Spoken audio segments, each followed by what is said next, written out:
দেখেন দর্শক, ধান ক্ষেত বেশ সুন্দর ধান হয়েছে। আমার এই ক্ষেত আমার টাওয়ার খুব সুন্দর ধান হয়েছে। পাশের ক্ষেত আমার ক্ষেত মোটামুটি খারাপ হয় নাই, খুব সুন্দর হয়েছে।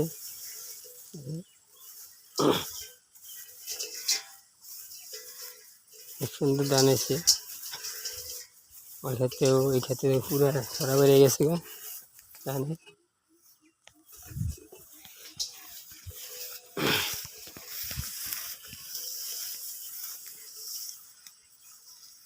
দেখেন দর্শক, আমি ক্ষেত্রের ভিতরে নেমে গেলাম।